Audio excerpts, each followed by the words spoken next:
Çok aşığım. Kesin bilgi. Çok aşığım ama yani çok. Şimdi siz diyeceksiniz ki ay Ceyda gene başladın. Yok bu sefer başka bir aşk benimkisi gerçekten. Şimdi bak tüylerim diken diken. Beni bıraksanız şu 35 dakika şu an bugünkü konuğumu konuşurum ve böyle anlata anlata yere göğe sığdıramam. O kadar çok seviyorum. Çok küçüktü. Şahane bir sinema filmindeki performansıyla hepimizi kendine aşık etti. Ve ben o günden beri onu hep takip ettim ve hep çok merak ettim. Hayat ona tatsız sürprizler sundu, ben merak ettim. Hiç tanımadım ama hep merak ettim.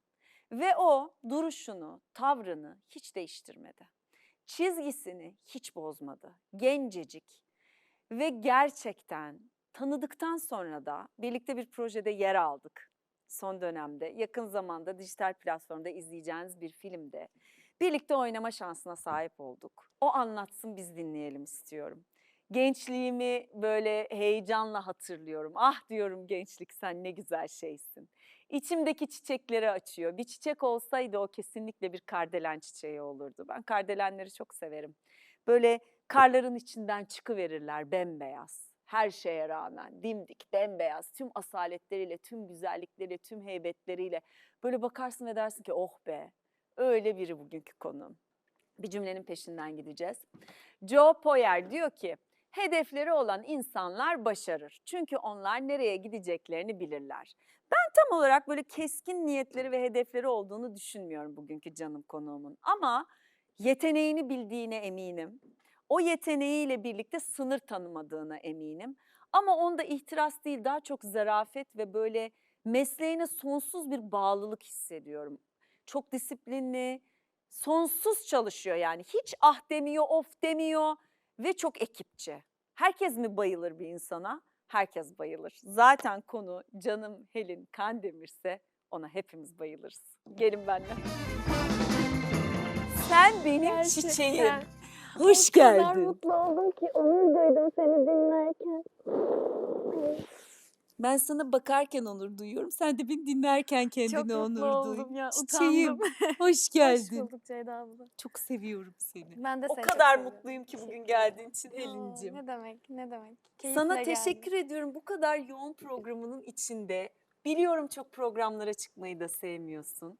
Beni kırmadın, dur saçını düzelt. Ben seni okşamaktan, saçını ben tabii böyle illa seveceğim Çok onu teşekkür ben. ederim. Öpeceğim, koklayacağım. Öyle doyamıyorsun Öyle. ki, böyle sarıp sarmalamak istiyorsun, böyle bir duygusu. Ama bu hani çok ihtiyacı var korunmaya değil, evelallah yani. Şöyle de bir kız yani Helin. Hiç öyle bir şeye ihtiyacı yok da. Böyle bir duygusu var çiçeğimin. Ya. Hoş geldin. Hoş bulduk. Hoş bulduk. Nasılsın? İyiyim Ceyda abla. Çok şükür. Her şey yolunda. Çok yoğun çalıştığım, böyle temposu yüksek bir dönemdeyim. Seni gördüm, daha iyi oldum. Ben de seni gördüm, gene çiçeklendim. Evet, aynı şekilde. Ben de aynı Canımsın. şekilde. Yani zaten sana hepimiz bayılıyoruz. Zaten bütün işlerinde biz senin peşinden geleceğiz ve seni hep izleyeceğiz. Fakat gene de insanlığını, tavrını, her şeyini tekrar tekrar bir hatırlatmak istiyorum herkese. Bir kere çok sevgi dolu bir saygın var herkese. Bu nedir? Bu nereden geliyor? Yani çok güzel mesafeni koruyorsun, herkesin hakkını teslim ediyorsun. Çok üst bir yerden bakabilirdin, çok da özgürdün böyle bir yerden bakmaya. Nereden geliyor bu zarafet? Öncelikle estağfurullah. Çok teşekkür ederim. Öylesin. Senden hani hem aynı seti paylaşıp hem Evet. sohbet etme fırsatı bulup hem böyle yıllarca hayranlık duyup tekrar böyle bir anda bir masada denk geldiğim için çok mutluyum. Canım. O yüzden hani söylediğin her şeyin bendeki kıymeti başka. Hem onu bil isterim. Sağ ol. Hem de yani ben az çok sohbet ettiğimiz için de biliyorsun biraz daha böyle bir mücadele ve bir direnç biçimi olarak da sevmeyi seçiyorum. Hep bu çocukluğumdan beri böyleydi. Annem de bizi çok sevdi, çok koşulsuzca. Herkese ve her şeye rağmen ve her şeyiyle. Hep sevecek bir şeyler bulmak, mümkün olduğunca güzelde kalmak benim için biraz böyle bir hayatta kalmakla ilgili bir yer. O yüzden o kronikleşti, alıştım ben oraya yani. Benim için bu bir yaşam şekli, bir tercih değil, bir hal aslında. Yani tabii bu bence çok kıymetli bir biçim. Çünkü agresif olmayı tercih edebilirdin, saygı duymamayı tercih edebilirdin ya da ben zaten çok başarılıyım, çok güzelim, Ve zaten 14 yaşımdan beri, yani pardon da 15 yaşında mı aldın Altın Portakal'ı kız kardeşlerimle? İstanbul Film Festivali'nden Kız Kardeşler'de biz hep beraber Evet, İstanbul Film paylaşmıştık Festivali'nde. İstanbul Film Festivali'nde. Evet, çok küçüktüm o zaman ama oyunculuk benim için hani gerçekten çok uzun bir maraton ve aslında benim artık böyle hayatımın çok içerisinde bir şey. Hani bir Evet. meslek olmanın dışında da bu Evet. iş artık bir yaşam biçimi benim için aynı zamanda. Ama Kız Öyle. Kardeşlerim, hepinize bayıldım ayrı. Muhteşem bir filmdi ve dedim ki of, nasıl oyuncular geliyor, güldür güldür, ve geldiniz. teşekkür ederiz. Gerçekten geldiniz. Sevdiğim Sensin. Evet. Hemen onunla başlayalım. Hı hı. Aytaç'a da buradan tabii, Aytaç Şaşmaz'a da sevgilerimizi iletelim. Canım Esra Ronabar, ona da buradan ekstra sevgimi ve saygımı iletmek istiyorum. Sevdiğim Sensin çok kıymetli bir hikaye Evet, bizim için ve çok. uzun bir maraton aslında. Hani ve hayatıma böyle gerçekten bu insanları kazandım diyebileceğim çok fazla insan getirdi. Muhteşem. Hüseyin Avni Danyal, Evet. Prens'te rol arkadaşımdı Hüseyin Evet, de. Hüseyin abimiz de. Deniz Işın, Özlem Conker, Cihat Süvarioğlu, Umutcan Ütebay, Elçin Zehra, Nisan Büyükağaç gibi çok kıymetli isimler var. Gökçen Usta yönetiyor. Coşkun Irmak'ın hikayesi, senaryoda Yeşim Aslan'a ait. Dinliyorum senden. Ya şöyle, aslında biz bu maratona çıkarken, yani Dicle'nin hikayesiyle tanışırken çok doğru insanlara temas etmesinin süreçte çok fazla faydasını gördük. Başta keza Gökçen Hoca, Dicle'nin asıl mücadelesini, yani hayatta bir varlık göstermekle ilgili olan kuvvetli ihtiyacını, yaşadığı coğrafyanın onu sürüklediği yerleri çok güzel ve çok kıymetli bir yerden okuyup hem Helen'e hem Dicle'ye bu süreçte çok güzel bir yol arkadaşlığı etti. Başta böylesi bir hikaye bir kadın yönetmenin gözünden okunduğu için de kendimi çok şanslı hissediyorum. Haklısın. Çünkü düşebileceğimiz çok çukur da olabilirdi. Ama hiçbir zaman hikayenin asıl bahsetmek istediği yer kaybolup gitmedi 2,5 saatlik bir ana akım işinin içerisinde. Buradan açıkçası çok müteşekkirim bu projeye. Hani böyle bir yerden ben tamamen arkasında durmayı seviyorum. Keza diğer süreçte Aytaç'la çok kıymetli bir partnerliğim oldu. Hem çok güzel bir disiplini vardı, hem çok güzel bir kalbi vardı ve bana çok güzel bir yol arkadaşlığı etti. Bu yüzden bu da yine hani hikayenin içerisinde bulup kazandığımı, artık cebimde olduğunu bildiğim güzel dostluklarımdan biri oldu benim için. Harika. Sonra Esra abla arkasında, Evet. Deniz, beraber göz göze çalıştığım bütün insanların da hemen hemen sette aynı hassasiyeti taşıdığını görmek, bu çok biricik bir şey Ceyda abla. Çünkü çok, biz çok kıymetli. çok büyük bir sektörün içerisinde bir sürü insanın yaşadığı bir şehirde bir şekilde birbirimize denk geliyoruz. Bunu Evet. böyle bu tesadüfte bir güzellik olduğuna inanmayı Bir seçiyorum. de şehir dışı işi. Öyle başladık, Aksaray'da Evet, başladık. yani Evet. şimdi Şimdi İstanbul'dayız. döndünüz İstanbul'a. Evet, Çok evet. iyi. Aksaray'da başladık ve aslında çok ölümün ve kaybın işlendiği bir hafta ya o. Hikayenin başı Evet. ve dönüp evime kedimize sarılamadığımız, hayvanlarımızı göremediğimiz bir evrende çalışıyor olduk. Aslında orada tutunacak şey insanların birbirine duyduğu hassasiyetti. Bu süreçte ekip arkadaşlarımın nezaketi benim için o şehir dışı sürecini çok kolaylaştırdı. O nezaket senden kaynaklı. Yani tabii ki Estağfurullah. ekipçilik ruhu hepimiz için çok önemli dizi setlerinde, ama özellikle tırnak içinde başrol oyuncularının tavrı bütün setin ruhunu belirliyor.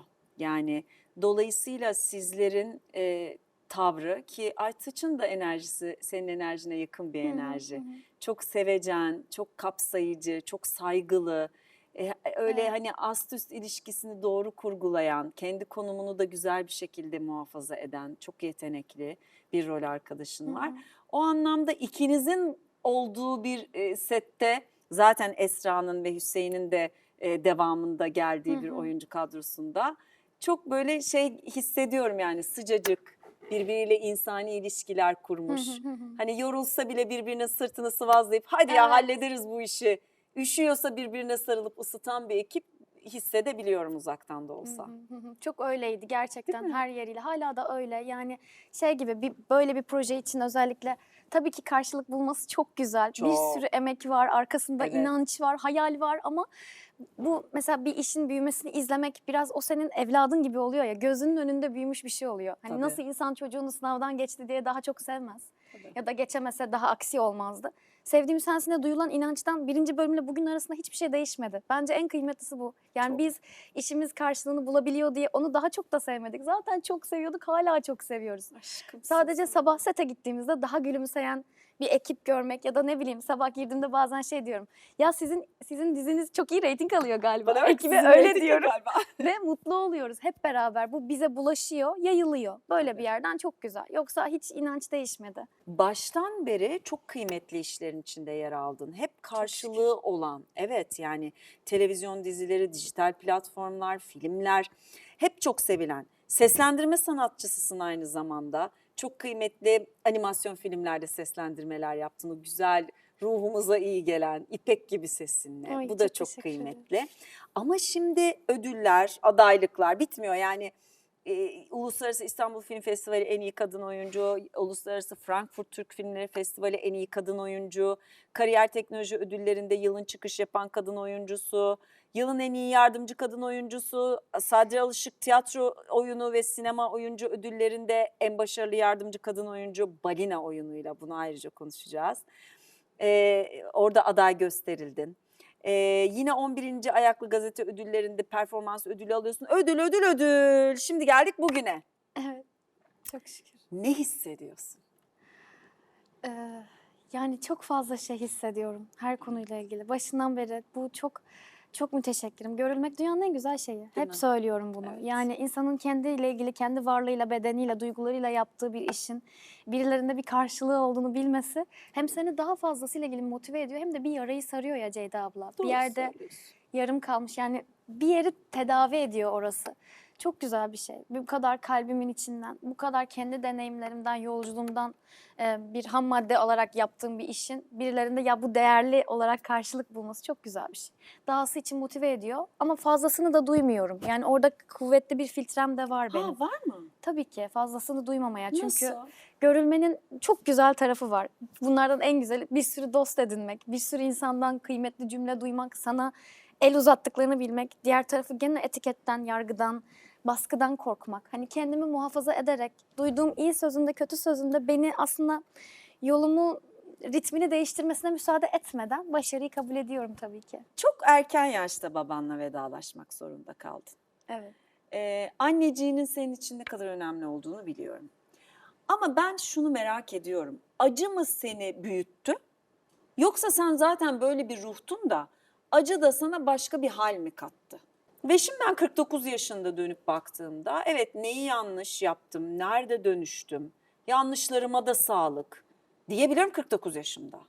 Ama ben seni biliyorum, sen 21 yaşında bunu diyordun. Biz seninle dertleştiğimizde Ceyda abla bunu böyle yapıyorum, biliyorum yanlış ama ben bunu yapmak istiyorum ve bunun böyle olmasını istiyorum. Ben bunun arkasındayım. Ben bunu 45 yaşında söyledim Helen. Ve ben sana böyle bir daha aşık oldum, bir daha aşık oldum, bir daha aşık oldum dedim ki bu bir ruh yani. Bu çok özel bir ruh. Bu nasıl oluştu? Bana bunun sırrını söyler misin? Şöyle aslında hepimizin kayıplarla mücadele etme biçimleri de farklı ya. Yani Evet. o bir yara ve bana yazılmış bir şey o. Tamam. Benim başıma gelecek olan bir şey. Bugün dünyanın her yerinde bir sürü insanın mücadele ettiği bir şeydir. Kayıp yaşamak ve yas tutmak aslında Evet. ve bunun bin biçimi var. Ben bence doğru bir biçimini buldum Ceyda abla. Kaç Oyunculuk yaşındaydın yapmak. baban vefat etti? 18. 18. 18'im. Oyuncuydun zaten. Oyunculuk yapıyordum. Yani benim hayatımda bir şeydi oyunculuk ama oyunculuk yapma biçimimi dahi değiştirdi. Çünkü bir kayıp yaşamak şöyle bir şey ya. İnsanda bir boşluk oluyor. Kocaman bir boşluk ve sen diyorsun ki ben şimdi bu boşlukla nasıl yaşarım ya? Kocaman bir kapkaranlık bir şey gibi. Sonra artık hayat bir süre sonra şuna götürüyor. O boşluk var ve çok güzel. Yani öyle olduğu için de çok güzel. Sağına soluna çiçek çizdim ben onun. Onu biraz değiştirdim. Yani o benim artık vücudumdaki bir ben gibi. Hani bana ait bir şey, dair bir şey yani. Başka olsaydı belki hayat bambaşka bir yere götürürdü. Ama böyle oldu. Önemli değil. Yani tamamen başka bir tekamüle geçiyorsun yani. Hayat sana onu kabul etmeyi, durumun bu olduğunu ve böyle de yola devam edebileceğini bir kere daha gösteriyor. Benim için baş etme biçimimi doğru bulmakta herhalde. Çok zor bir dönemdi ama çok savrulmadım. Yani min hasarla çıktığımı hissettiğim bir yer orası. Kendimi savurdum sadece yani öyle hayatta kendimi dağıtmadım bir şekilde. Dağıtmadın Evet, gerçekten. bir şekilde dağıtmadım. Bu Hiç. tesadüf bu arada. Biraz da Böyle oldu. Yani aksi de olabilirdi. Çizginin bu kadar düzgün olmasını tesadüf diye mi nitelendiriyorsun gerçekten? Çünkü koşullara baktığım zaman çizginin çok kolay kayabileceğini okuyabiliyorum. Yani başka bir tercih yapabilirdim. Bir şekilde kalbim ona müsaade etmedi. Bir de Ceyda abla benim kendimde en helin bulduğum özelliğim neşem. Yani benim müthiş bir baş etme, benim hep ışıklarım yanar. Yani yanmıyorsa bile kesin bir gün yanacağını bilirim. Yani hiç umudum gitmedi. Ya o böyle o kadar karanlıktı ki yine de şey diyordum yani ışık burada ya bir yerde sadece şimdi göremiyorum. Hani o tamamen bitti eşiği benim kafamın içerisinde hiç gelmiyor. Çünkü biz çocukken düşerdik mesela annem derdik ya ne güzel atladınız. Hani hiç düştünüz. Şimdi işte kötü durumdasınız falan. Hiç öyle bir yetiştirilme tarzımız olmadı. Biz hep iyiye, hep güzele, hep bir şeylerin daha iyi olabileceğine inandık bir şekilde. Annen ne yüce bir kadın ya. Öyledir. Ne yapıyor Kıymetli şimdi? biri. İyi. Benle O mi şey- yaşıttı annen? Kaçtı? Benden Annem küçüktü. 76'lı. Ha, bir yaş büyüktü benden, tamam. Evet. Söylemiştin bunu, daha da sarıp sarmalayasım gelmişti. Evet. Annen 76. çok özel bir kadın. Ne yapıyor şimdi? Şimdi onun artık başka bir hayatı var ve ben bir şekilde onun yetiştirdiği ve artık hayatta da kazandırabildiği kız evladıyım. Bir kız kardeşim daha var. Arkamızdan bambaşka biri geliyor. Ya Aşkım. biz böyle çok şey bir aile olduk kendi aramızda. Biz üçümüz dünya başka bir yerde olduk yani. Birbirimizin elini tuttuk. Şimdi arkamdan gelen kız kardeşime iyi bir kadın örneği olmak için de mücadele ediyorum. Çünkü annem de bana bunu yaptı. Senin mücadele etmene gerek yok. Teşekkür Sen hiç ederim. sen öylece yaşamaya devam et. Sen olduğun gibi o kadar kıymetli bir örneksin ki bana, bize, hepimize, Evet. görebilene, gören teşekkür göze. ederim. Kardeşin ne düşünüyor? Kız kardeşim benden çok farklı bir baş etme şekli geliştirdi. Mesela Zeynep çok mesafeli bir kızdır. Hani Ha. ben biriyle tanıştığım zaman sevmeye teşne gelirim. %100'ümle gelirim. Ben kılıklı. Ben de öyleyim. Ay aynıyız. Gördüğüm an mesela hiç güven problemi diye bir şey dünyamda Ben yoktur. de. Ben görürüm ve güvenirim. Aynen. Ya o yüzden hikayeler hep hayal kırıklığı ekseninde döndü benim Tamam. için. Zeynep ise gördüğüne göre güvenir. O da Hmm. onu öğrendi annemden. Tamam. İkimiz başka mücadele ettik ama ikimiz de biricik olduk. Zeynep benim için her zaman benim tamamlayıcımdır yani. Tabii. Onun böyle kocaman bir kadına dönüşmesini böyle gururlu bir anne gibi izliyorum arkadan bir abla olmanın da dışında yani. Öyle o başka bir şey oldu benden. Peki annen mutlu mu? Mutlu bence. Sadece bence. Yani bilemiyoruz ki dünyasında neler dönüyor. Hani mahremiyetini de bölmek istemem istemeden. Bilemiyorum. Artık hayat bizi başka yerlere götürdü annemle. Çünkü ben kendi evimde, yeni bir Tabii. yaşamda, o kendi evinde yepyeni bir yaşamın içerisinde şu anda. Güzel bir evliliği var. Oh, Başka şükür. bir evrende. Daim olsun. Evet, mutlu olduğunu görmek benim için yeterli. Daha fazlası değil. Ben bilirim ki onun telefonu bana açıktır. Keza aynı şekilde de. Yan yanayız ama sadece resmen değiliz yani. Artık ama büyüdün ve bir hayatın var ve zaten annenle ilgili bilmen gereken ve bence de yani ben böyle düşünüyorum. Birini seviyorsan aynı yerde olmak zorunda değilsin ki. Mutluysa sen mutlusun ve telefon ettiğinde telefonun ucunda olduğunu biliyorsan, gel dediğinde koşarak geleceğini biliyorsan, gel dediğinde sen koşarak gidiyorsan bence çok kıymetli. Yetti. Bu yeter sanki. Evet, yetti. Peki şimdi sektörün içinde büyüyorsun. Hırpalandın mı? Kırıldın mı? Üzüldün mü? Çünkü ne olursa olsun gözümüzün önünde büyüdün gerçekten. Şimdi Kız Kardeşler filmindeki o hallerini düşünüyorum. Bir de bu haline bakıyorum. Evet. İlk okuma provasında ben çok şaşırmıştım geldiğinde. Biz tabii sevgili Özcan Deniz'in yazıp yönettiği şahane bir filmde birlikte oynadık Helin'cimle. Ve ben Helin var diye çok heyecanlıyım. Zaten diğer oyuncu kadrosuna da aşırı heyecanlıyım da. Ama böyle Helin'i ekstra bir bekliyorum yani. Hayranım ya çünkü ona. Ve geldiğinde böyle oldum. Aa, Helin mi bu ya? Nasıl Helin? Aa, bu bayağı. Büyümüş. Evet, büyümüş bu ya, neler olmuş diye. Sen kendini nasıl hissediyorsun bu süreçte? Yani çok sektörde büyümüş olmak bana çok fazla yeni kapı açtı. Bunlardan Evet. hani şimdi sevdiğim sahnesinde mesela ekip arkadaşlarımla çalışıyorum. En son işte 12 yaşındaymışım biz beraber çalıştığımız zaman. Ne diyorsun? Ve bu böyle çok tuhaf, büyülü bir tesadüf oluyor bizim Evet. için. Yani tekrar yan yana olmak, ben bir sürü şey öğrenmiş oluyorum, yeni deneyimler. Onlar yuva kurmuş oluyor, başka bir yere gitmiş oluyor. Hayat böyle değişiyor ve ona tanık kalıyoruz ya. Ben oyunculuğa başladığım zaman herhalde 3,5-4 yaşlarındaydım. Yalan olmasın, tam emin değilim. Çok küçüktüm ama. Ve bu sektör bana bir sürü abi abla getirdi o zaman büyürken. Tabii.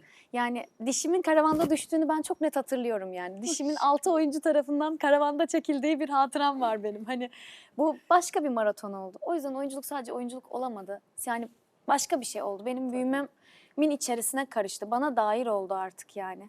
Biz böyle olduk onunla. Bir meslek değil benim için. Dolayısıyla önemli olan hep hız değil, süreklilik oldu. Yani nasip olursa 60'ta da bunu yaşamak. Ya Ah, 22'de amin. çalışmıştık demiş olmak istiyorum. Peki kırıldığın, gücendiğin, ben olduğunu düşünmüyorum da kendini doğru ifade edemediğini düşündüğün yerler oldu mu hiç? Olmaz olur mu? Neler Oldu oluyor? mu? Tabii ki. Aa. Herkes çok... Ya ben şeyi de çok severim. Güzeli görmek demiştim ya sana daha önce de. Bazen yani istediğin kadar unu, yağı, kat, süt bozuk oluyor. Yani onu dahi sen şifalandıramıyorsan. Öyle bir yerden çok yara aldığım olmuştu çalışırken. Ama artık bunu daha iyi yönetiyorum. Yani bağ kurmadan da çalışabilmeyi öğrenmeye başladım galiba. Hep öyle bir ihtiyacım vardı. Çok Evet. yara oldu. Çok yazık oldu. Çok denedim olmadı yani. Ama hep olmadı. Sonunda mutlaka bir yerde bir şekilde orası açıldı benim için yani. Olana da olmayana da bir şükür. Bu böyle bir hikaye benim için.